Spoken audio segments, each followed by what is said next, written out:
Welcome to Life Under Construction, the podcast about growth, leadership, and rebuilding the parts of life and business that matter most.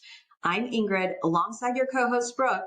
We have honest conversations about entrepreneurship, personal evolution, and the life lessons we learn along the way, sometimes the hard way. Whether you're navigating change, building something new, or redefining success in your own terms, we're so glad you're here. Now let's get into it.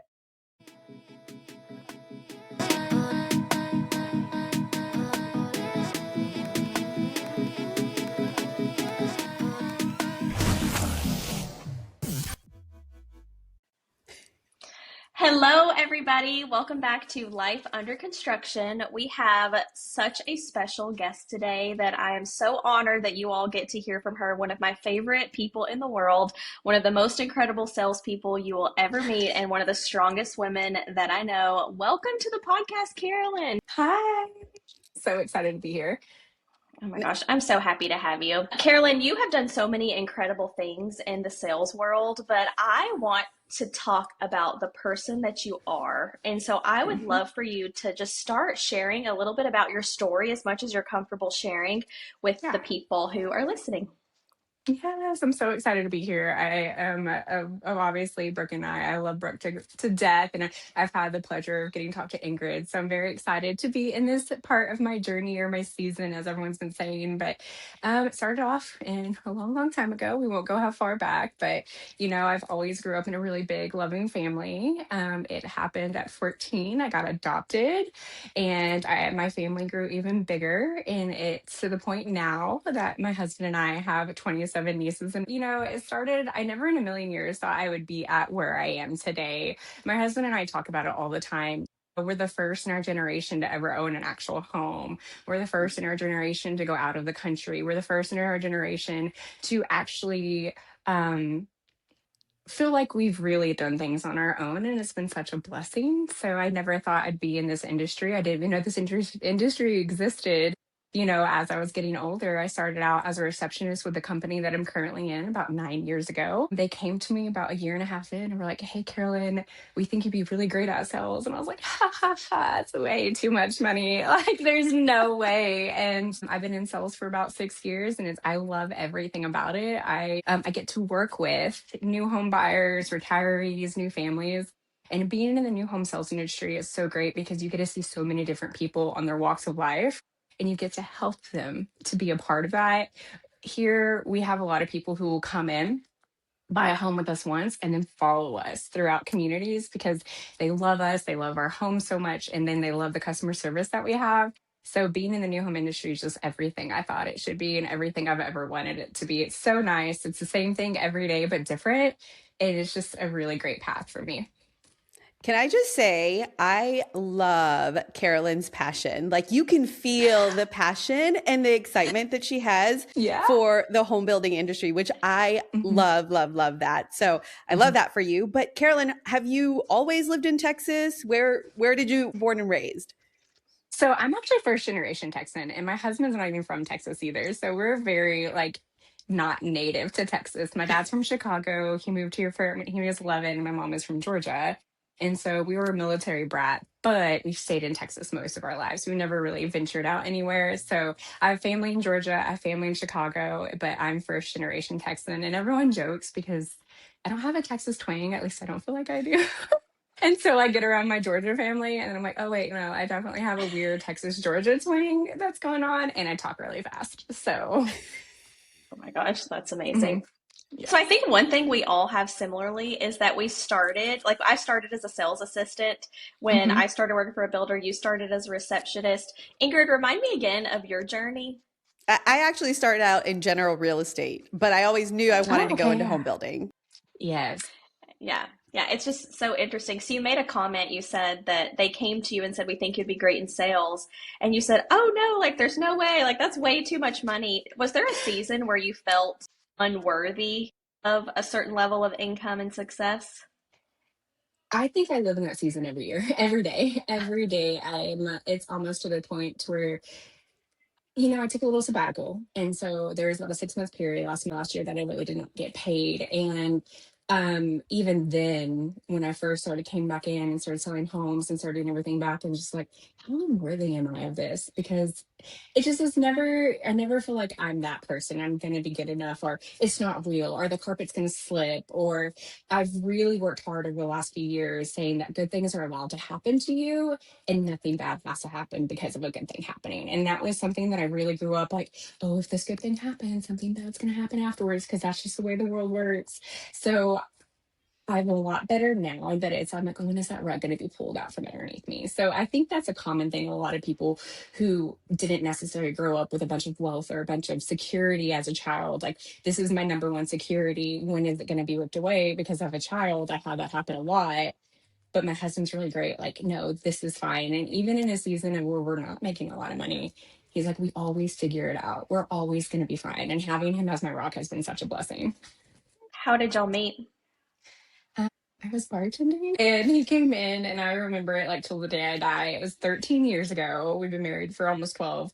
And I was wearing a Walking Dead t-shirt, and he was flirting with me, but not weird and like not creepy. So, and he was talking about my Walking Dead t-shirt, and that's how we met. And it was love ever since. And he's the most amazing thing that's ever happened to me. Yeah, like when I hear you talk about it, it's just precious. Like obviously, Mm-hmm. you and I have gotten really close over the last year, and you just have Mm-hmm. always talked about how he's such a rock, and I think that's so special, and everybody Mm-hmm. deserves that. Yes, and he's like, and the ups and downs, and he's my number one supporter. So when we talk about like switching communities, like, hey, this is going to be a little further, this is what we're doing, he's like, okay, pros and cons, and we sit down and we talk about it and we do what's best for the both of us. And he's a really great supporter. I could tell him tomorrow, hey, look, I'm quitting, I'm going to I'm being a pilot school, go to pilot school, and he would be all for it. So he's really great. Wait, are you going to be a pilot? No. New home sales is where I'm going to be for the rest of my life. So, I mean, like if you put your mind to it, I wouldn't doubt it, because we talk about that all the time here on this podcast, what pushes you and makes you a little uncomfortable. So, hey, if you like to fly planes for fun, do it, girl. Do it. No, if I was anything, I definitely would have a dog rescue and just like have all the dogs. Like, and that's just what I would do, because I love animals so much. And I have a tweenie and she's 11 right now, and I'm like, you can never die. Like, stay with me forever. Stay Forever. with me Yes. forever. Yes.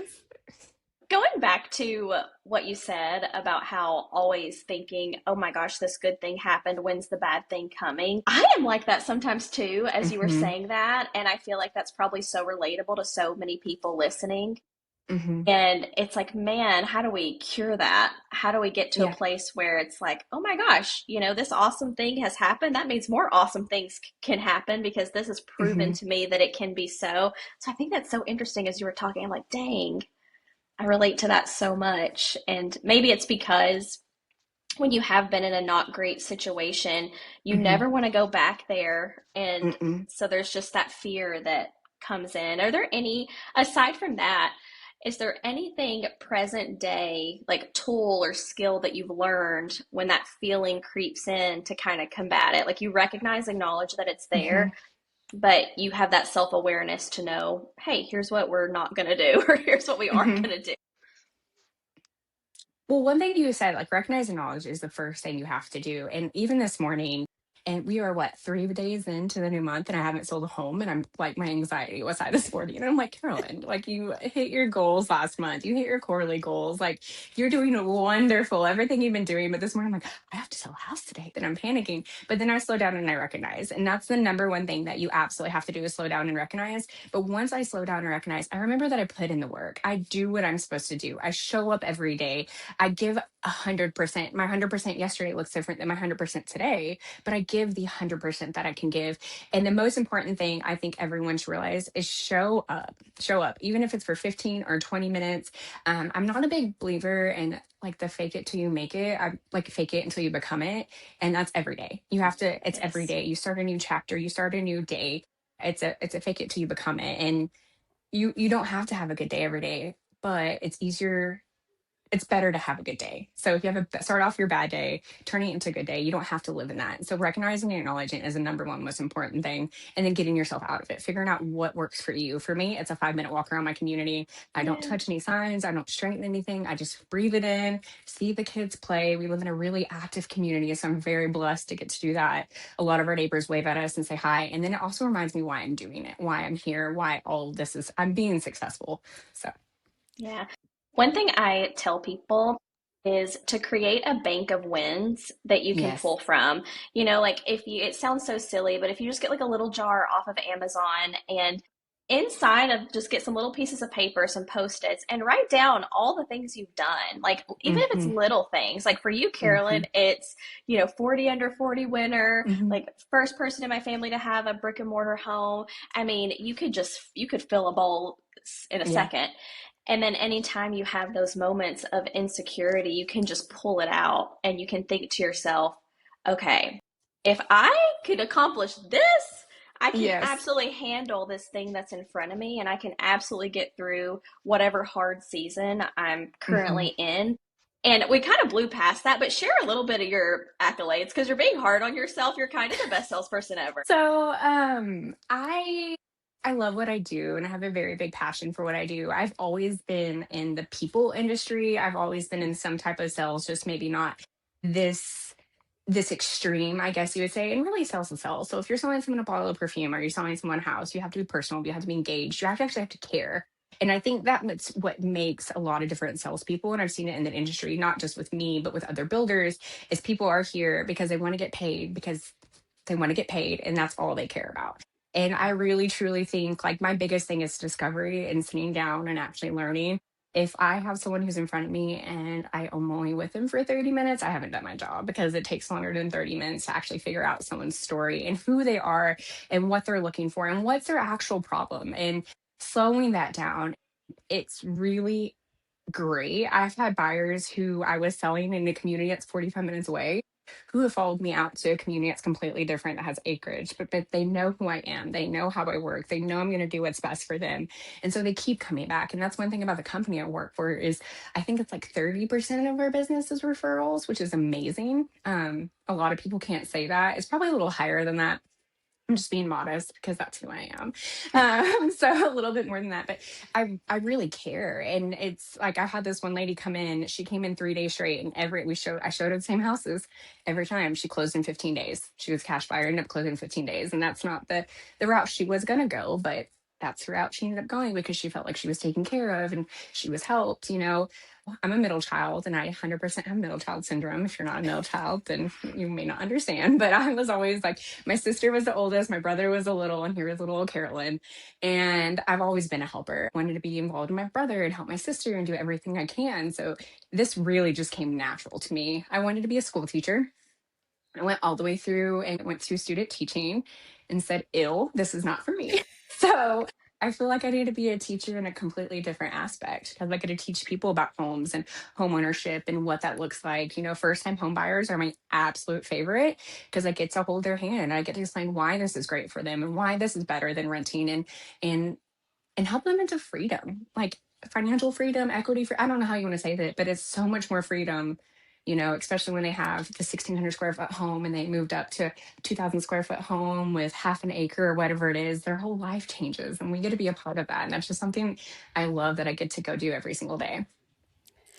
So, Karolyn, I love everything that you just said. And one thing that I want to dig a little bit deeper on for those sales professionals that listen to our podcast, tell us your secret sauce of how you make that connection with your buyers, right? Because I feel like that's a lot of where a lot of sales professionals struggle is slowing down the conversation, making that connection, and then doing your discovery. So tell us your secret sauce. So that's actually a really great question. And a lot of people are going to be like, ew, but it works almost every single time. So I sit them down on my couch. Literally, our model homes, we're really lucky. We don't have a lot of, we have a sales office that's in our garage. And a lot of our model homes feel like a home. So when you walk in, we don't want you to feel like you are in a model office. We want you to feel like this is your home. And when you first walk in, we have no paperwork, we have nothing. I greet you, we go sit down on the couch, and you'll be surprised. I never ask, I just sit. And 98% of the time, people sit as well. And now they're comfortable, they're relaxed. I can see how they sit. And it really, body language tells you how nervous they are, how excited they are, how comfortable they are. I have a lot of people who, if they're on the edge of the couch and they're sitting up really straight and their hands are right here, I know that they're not comfortable. It's going to be a little bit harder for me to pry everything out of them. And the people who are relaxed with their arm on the couch, just really excited to be here, you can kind of tell where that conversation is going to go as well. So it really opens up a lot. Body language really tells me how they are and who they are. And hey, how was your drive in today? My first like 4 or 5 questions are nothing about my home. Nothing about what they're looking for. Nothing about how did you hear about us. It's all about them. How are you? How was your day? Where y'all come from? How was the drive? And they're like, oh, we're just having a conversation. And next thing you know, they're telling me everything. I've asked 4 questions, not even about my homes. And they're like this and this and this. And it's amazing what the information you can get from them just from sitting down and slowing down. And that really, really has helped. And it also tells you that if they do not sit down and they want to stand up, that's another part of their body language where they may not be comfortable. They don't want to sit. They may be in a little bit more urgent. And so it just tells you so much. That little bit just tells you so much. I totally agree with that. I think as a sales professional, when you're first meeting someone, your first question should never be a builder serving question of how did you hear about us? Have you been to the website? It truly needs to be about making that human to human connection first. Because when people walk in, they're already uncomfortable because the world has brainwashed people to think salespeople are like sleazy or pressury or selfish, only care about themselves, liars. And so they have all their guard up. And then when they come in and you just start talking to them about them as a person, you've created this human connection that's so powerful. You've created this state of rapport. And I've actually seen Karolyn in action. So she has the highest shop score I've ever heard in a salesperson ever. I think it was a 97 out of 100. Yeah. Like, that's actually insane to me. And as soon as I saw her shop, I was like, I need to be friends with this person. Like, she absolutely gets it. And she literally does. People walk in and she's like, welcome in, like, come sit down. Do you want a water, coffee? During Christmas time, she has hot chocolate with marshmallows. It's just so darn special. And so if you are starting in sales, or maybe you're in sales and listening to this, don't make it about you. Don't make it about your builder. Just make it about that human being, and beautiful things will come from that. That's how you get 30% referrals for sure.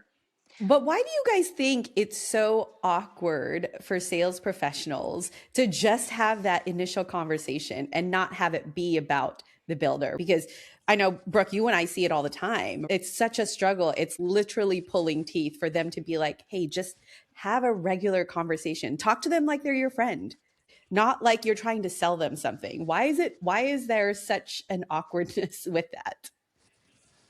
I think it's because, the buyers are uncomfortable and they're worried they're going to be sold to, and the salespeople are uncomfortable because they're worried they're going to come across as salesy. And so, everyone's just awkward. And I would love to hear your perspective on that too, Karolyn. But that's what I've found. It's, as a sales professional, we have our own beliefs, and we get uncomfortable. And so we forget, I think, that this can be a natural conversation. And I also think as salespeople, we go too fast because we're uncomfortable. We want to hurry it up. So we're just like, bedroom, square footage, and we are just trying to put our buyers in a box instead of just having a natural conversation and really collaborating with them to figure out what home is going to work best for them. But I think all around, we're all just terrified of each other. What do you think, Karolyn? I agree with you, but I also think there's 2 other things. So I think that people are awkward, period. People are just awkward human beings, period. And we get a rep saying, oh, you have to be outgoing and in front of people. I get nervous still. And I get nervous. And I've been doing this for a long time. The other day, I was like, why am I nervous with this buyer? Like, this is crazy to me. Like, sometimes it happens and it's an awkward or a presence or whatever it is. So I absolutely think you're right. I think as people are just awkward and it's weird. But I also think 2 other things. One time, they've sold a home by saying, oh yeah, this works for you. You fit in this box. Great. So they don't feel like they have to discover, because a few of those one-offs actually work by standing at the kitchen counter and saying, oh, you want a 4-bed, 2-bath with a car garage? Great. I have this one. They bought it. Good to go. It was really easy. I also think the opposite. People have spent that time, that 2, 3, 4 hours. Brooke and I, you and I have had conversation about this before in the past too.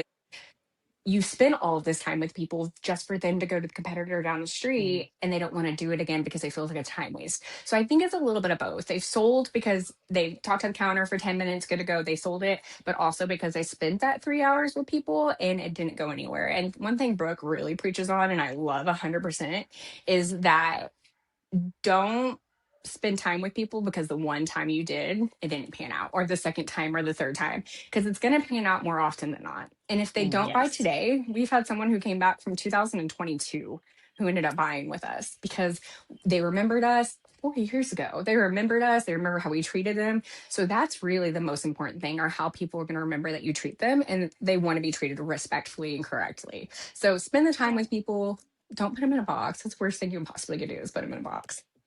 I'm so glad you brought that up, because I had a conversation, and this is what I shared with Karolyn. Golly gosh, this was over a year ago. I love your memory. And I had this salesperson. She was brand new in sales, and she had just been released to get after it. You know, she had just been given her community, and I got a call from her, and she said, hey, Brooke, so I just spent 2 hours with this couple, and they decided not to buy with me because I don't have something that's going to be move-in ready before their son starts kindergarten. So they're going to buy with my competitor. Can you just tell me how often is that going to happen, that I spend 2 hours with someone and they don't buy with me? Does that happen like once a quarter? Is it once a month? And I was like, my gosh, because you forget that some things aren't just common knowledge if you're not in this industry. And I said, oh my goodness. And so I knew that I had to be careful with my words. And so I told her, I said, her name is M. I said, I'm going to tell you right now that this is going to happen a lot. But here's what I don't want to happen, because this is what's happened to a lot of your peers, is that someone's come in, they've spent 2 hours with them, and it was a no. Well, then another person comes in, they spent 2 hours with them, and it was a no. And by the time you get to that third or fourth person, a person is going to come in and you're going to think, I'm not spending 2 hours with them because they're not going to buy anyway. And that's when it becomes a dangerous game that you're playing. And so you have to be, I was with a team just yesterday, and I told them, I said, no matter what a customer says to you, you have to be so delusional in the fact that they are a buyer. And if they're not a buyer, they're a connector, and they can connect you to a buyer. And so the thing I told M to do, I said, hey, they didn't buy from you, but you just said that their son is starting kindergarten. I want you to look up what's the first day of kindergarten at that school district. I want you to add to your calendar to send them a text message wishing Maddox a happy first day of kindergarten. And so she did that. And that couple, even though they did not buy from her, over the next year and a half, they sent her 3 sales. It's like so powerful. Yeah. I believe it. And my other biggest thing about being in sales is when you say you're going to do something, do it, because you're only as good as your word. So if I tell you that I'm going to follow up with you by end of day or by morning or whatever it is, I will move heaven and earth to make sure you get some type of communication from me at that point in time. I've had Saturdays where I haven't sat down and I told someone I was going to send them something. I will find their number. I will text them as I'm driving to them.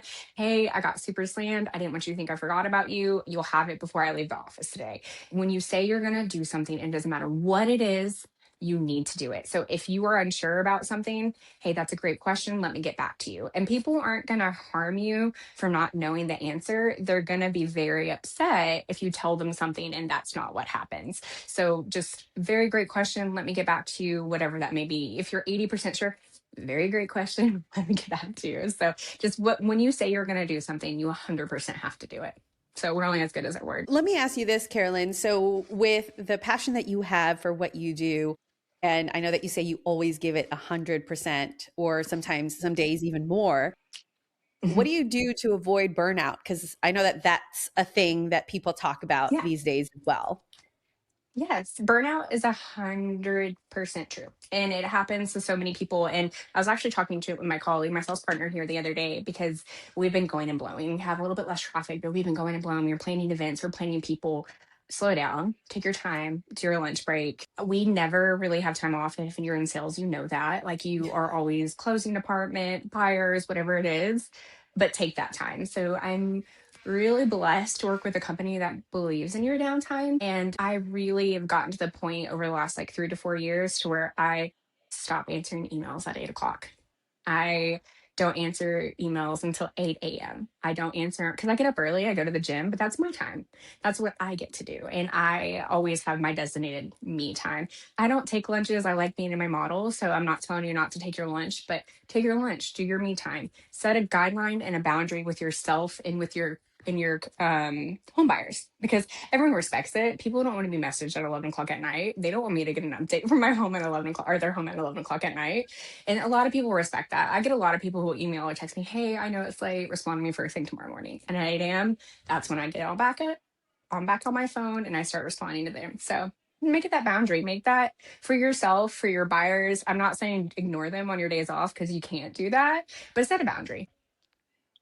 Yeah, it's having those expectations. When I was selling, I would tell people, I would say, my days off are Thursday, Friday. If you text me or email me and it's not an emergency, you will hear from me first thing Saturday. And people respected it so much because, a huge part of my selling career, I was birthing children. I had these like babies at home. Like, if I am literally hanging on by a thread. I'm my best self at work. When I'm home, I'm like borderline going into a depression because I'm trying to keep these children alive and I'm stressed out and my hormones are all over the place. And people were so gracious of it. I think if you don't set the expectation and then you don't respond, they think, oh my gosh, she doesn't care about me, or she, all she wanted was the sale. She got the sale. Now she's done with me. Whereas I would, this is why it's so important for salespeople to still review contracts with people. I don't know if y'all are aware of it, but I see it because, Carol, I know you are, but the amount of times I hear, well, I have a contract out.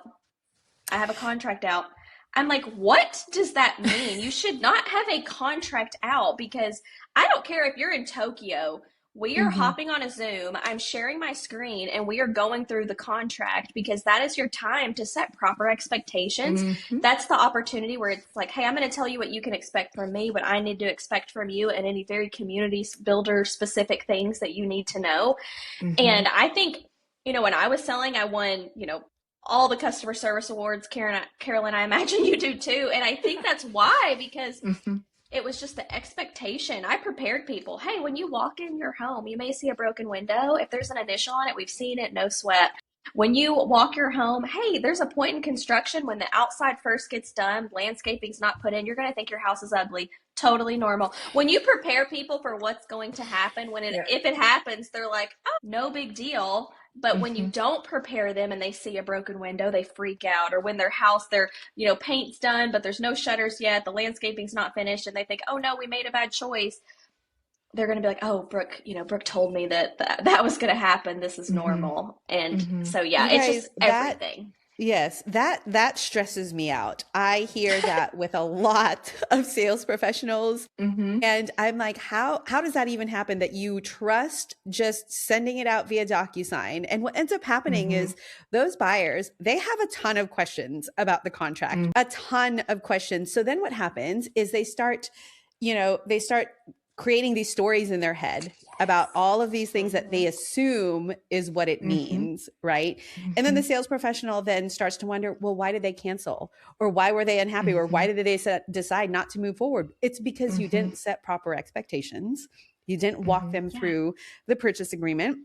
And I think that certainly became the forefront of just sending out the DocuSigns because of COVID, right? Because everything was done during the pandemic virtually. But to your point, you still have to sit down and go through the purchase agreement and set proper expectations. Your customer service scores will be so much better. You will likely get far less cancellations, and your buyers are just going to be so much happier. You're going to be so much happier because you're not going to get a ton of questions after the fact either. Well, think about it like this. Nothing kills joy like a legal document. Right. And so these people are on a high. They're so excited. And then they start reading all this legal jargon that they don't understand. And they're terrified. And this was probably 2 years ago. I had a salesperson who was telling me like, oh, I just don't have any time. I don't have any time. And I said, where is most of your time going? And she said, well, after I send out a contract, like the husband sends me 15 questions and the wife sends me her own list of questions. And now I'm trying to type it all out. And then they're replying to the, and I said, you know what would eliminate that immediately?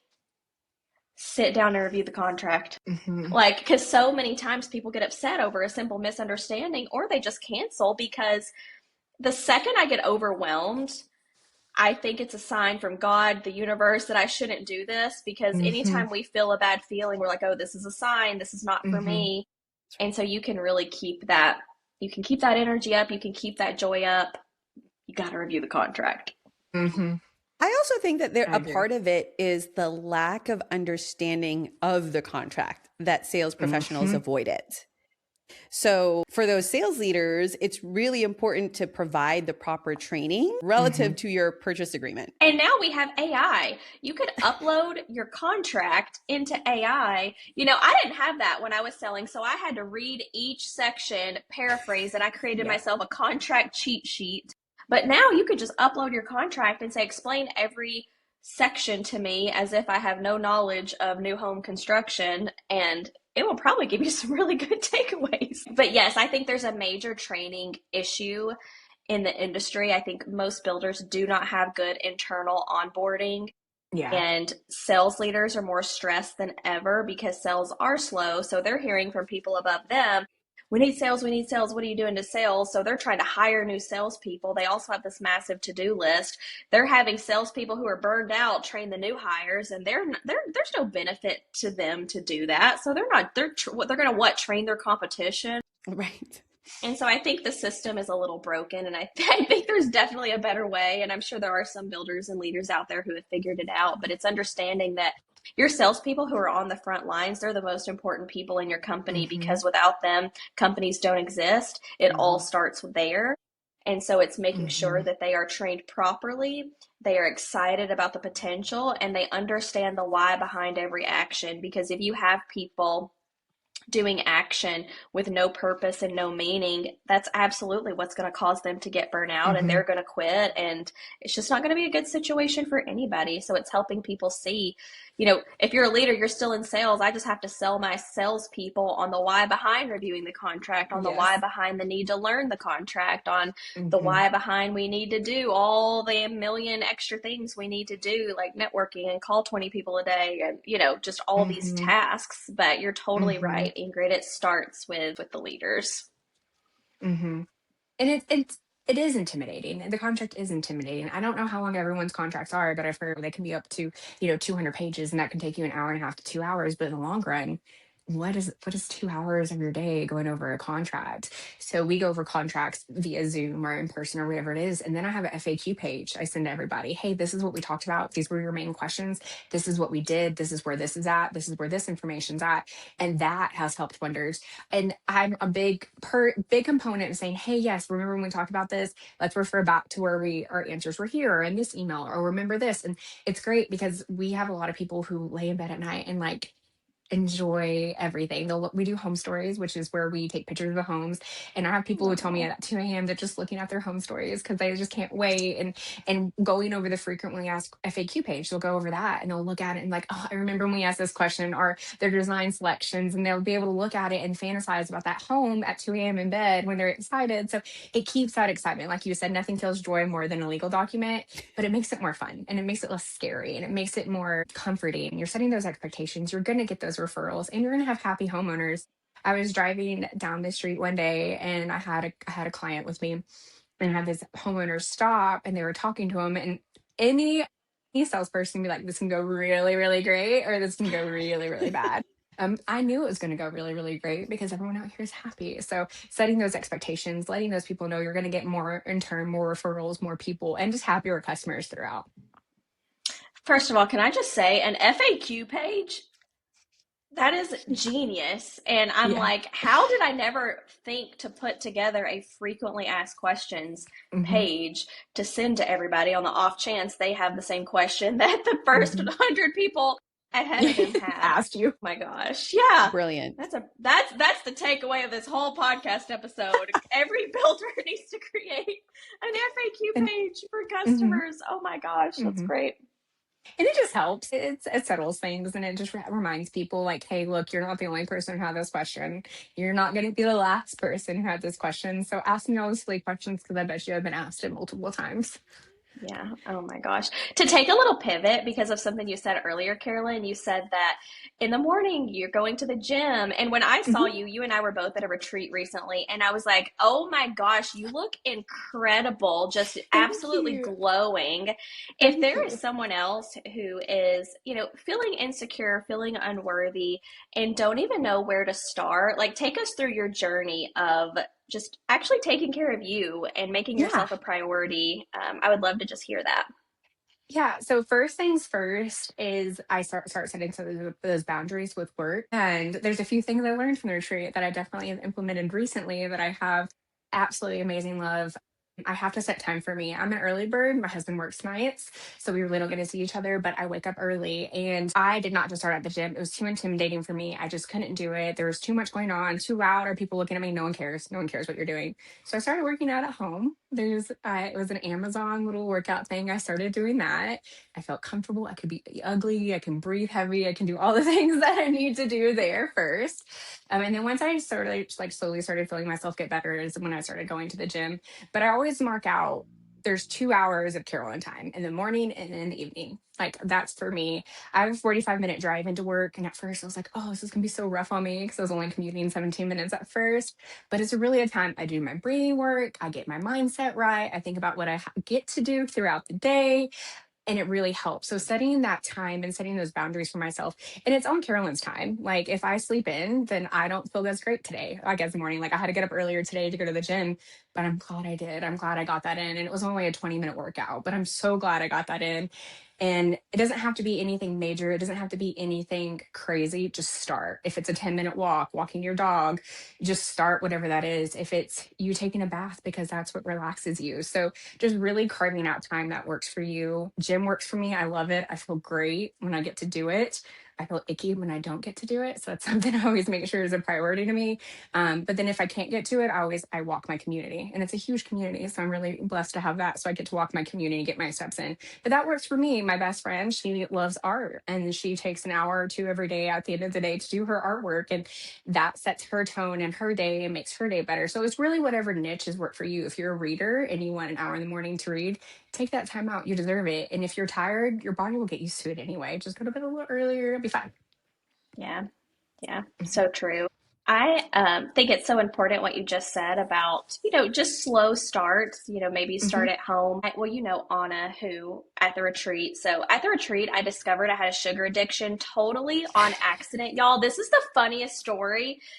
So we're at dinner one night, and I am sitting beside Abby Cornelius, and then across from us is Anna, and Anna is like the most beautiful, stunning, Mm-hmm. fit, in shape. She packs her own food. She drinks like water. Like she does not if it's unhealthy, it is not going into her vessel. Okay. And so Abby and I just casually started talking about our youngest children, about how they are addicted to sugar. And we were just like laughing and cutting up about it. We're like, oh, we got these little sugar addicts, like they'll claw cabinets trying to find like leftover Halloween candy. And so we're laughing and we look at Anna and we said, how do we help our children? And she looked at us, stone faced, and she said, how do you help the parents? And we were like, what? And we were like, okay, Anna, like laying it on us. And she said, well, tell me, like, for you guys, when are you eating sugar? And I said, I don't really understand the question. And then Abby beside me, she said, it's really like at the end of the day, right? Like you're at work all day and then you come home and you just want to like treat yourself. And she said, so I'll have like, a pint of ice cream. She said, I don't have 2 pints or anything, just like 1 pint. And so we're like dying laughing, like crying hysterically. It's so funny. And then Anna looks at me and she's like, and I said, I still don't understand the question because there's never a point in my day where I'm not having sugar. Like when I wake up, I drink coffee and I add a really sugary creamer. Like, after that, if I have a waffle, obviously it's got really sugary syrup. If I'm in between a call, like I will eat like a Dunkaroo. I said, I have Betty Crocker rainbow chip icing in my nightstand. And y'all, the table went silent. Wait, Abby no, was looked at that me and real? this is real. Yes. And so Abby beside me, she looked at me and she said, wait. Whereas everyone else was horrified, Abby looked at me and she said, wait, you have rainbow chip icing in your nightstand? How have I never thought about that? So she's like, wait, jealous that she hadn't thought about that. And everyone else is looking at me like on his head. Well, considering this is your diet, I got to say you look great because you should be like morbidly obese. And she was like, Brooke, I love you too much to let you live this way. Like, I'm going to be your coach. And she said, here's what we're doing. She sent me we had like a little, onboarding call. I had an onboarding call with her and I'm like, oh my gosh, this is like forced health. And she was like, here's vitamins that I'm going to need you to take. Here's how much water I'm going to need you to drink. Here's like a small amount of physical activity I'm going to need you to do. And I need you to send me everything that you are eating. And I'm like, oh my gosh. And so y'all, in 2 weeks, I've lost 6 pounds. Literally just because I was eating so much sugar. And the first week I couldn't even work out because I was texting Anna. I said, Anna, I think I'm dying. I was so nauseous. I had the biggest headache. My energy, y'all, it would be like, I'm not kidding. I have just never detoxed like that. Like it was a sugar detox where I can't even, like, I could not hold my eyes open. And I had a webinar that I had to do on a Friday and I've been detoxing all week. And in this cabinet right here, I have had in there for probably 6 months an emergency Red Bull. Okay. I don't like to drink a lot of Red Bull, but I just had one. Like I don't know why, but I was like, in case of an emergency, like how fun. Like, yes, everyone should have a Red Bull in their book cabinet. And so I'm like, I've got to drink that. I start drinking that Red Bull. I'd only drank half of it. And I was like, whoa, like, let's go webinar. And so I do the webinar, I'm crushing it. And I was like, man, I feel so good. And I just kind of like look over and I see the side of that Red Bull. It has 38 grams of sugar. I was like, oh my gosh, I'm like an addict who just got a freaking fix. And so it has been the most wild experience of my life. But all that to say is, so for the first week, I did not do any exercise. All I did was eliminate sugar. I took away before I added in. I think where a lot of people mess up is they try to stop sugar, eat clean, and start exercising, and it's so overwhelming. It's too much that you fail. Like this has been the slowest journey ever because like week 1, I didn't do any walking. I did no exercise. My diet stayed the same minus sugar. So like I was still eating like Chick-fil-A and waffle fries, right? I just wasn't eating all this added sugar. And I did, that made me throw away everything. And I sent her a video of me throwing away my rainbow chip icing and, and so it's like I did that. And now I was sending her videos of my meals this week. I was traveling and it was all like very healthy stuff, like poke bowls, like edamame, like grilled chicken. And I told her, I'm like, the thought of even eating something sweet, like makes me physically ill. Yeah, because I know that if I drink it and if I drink that, I'm going to feel horrible. And so she was like, I knew that would happen. Because there was one day I said, what did I say? I sent her a text and said, I would give up my whole life savings for a Butterfinger bite. And she said, she told me, she said, okay, go get something sweet. And so I was like, seriously? And she was like, yeah, you can have something sweet. So I was at the airport and I went to Chick-fil-A and I got a cookies and cream milkshake. I almost threw up. I almost vomited. And she said, that's why I wanted you to have it, because you've been eating so clean. Now you would have kept wanting sugar, but now that you've had it and you feel bad from it, you're not going to want it anymore. And it's so true. I don't know if I could do that. Like I want the help, but then I don't want the help.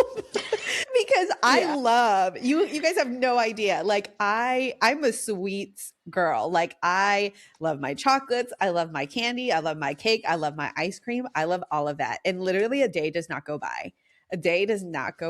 But that's, to your point, Brooke, that is probably also the reason why I'm very lethargic and just tired all the time.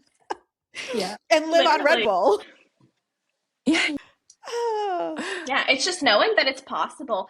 So there's this podcast episode I started listening to yesterday. It was the Diary of a CEO podcast, and it was the episode that came out on March 30th. But she is just giving all these like health things about like our diet and how important exercise is, especially when you are over the age of 25. Like when you are over the age of any 25, which is crazy because 25, I'm like, that's a child.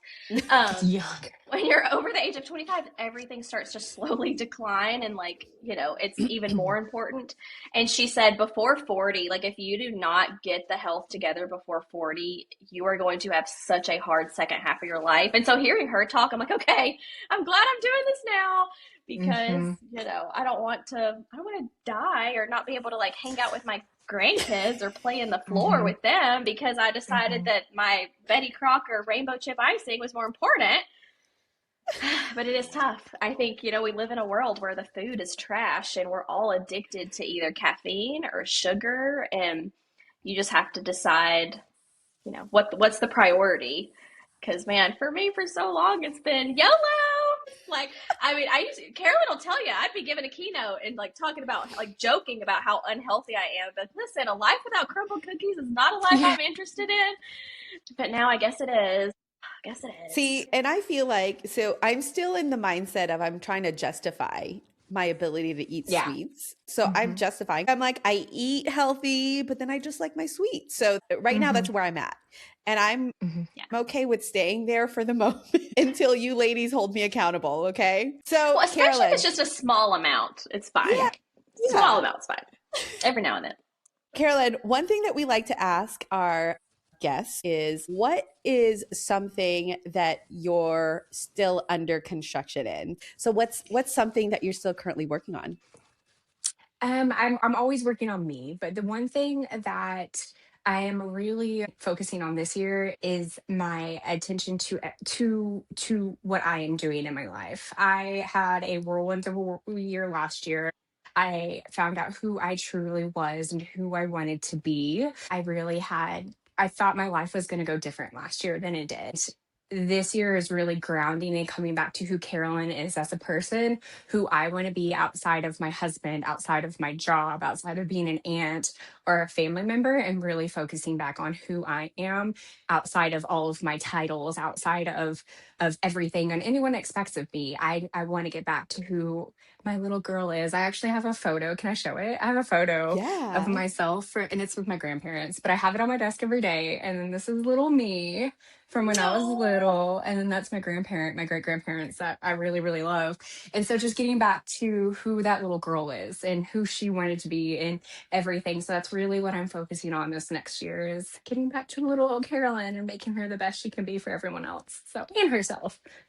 I love that. So what does that mean, Karolyn? So what are you going to be doing to get back to that state? Saying yes to me, saying yes to what I want to do, saying yes to Karolyn.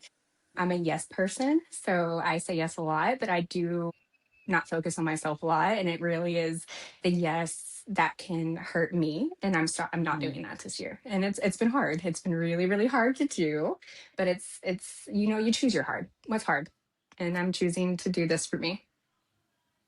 Love it. Thank you all so much for listening. Thank you, Karolyn, for being here with us. You are just the sunshine in my life. So if you enjoyed this episode, please share it with a friend, like, comment. We are so grateful for you all, and we will see you next time on Life Under Construction. Thank y'all.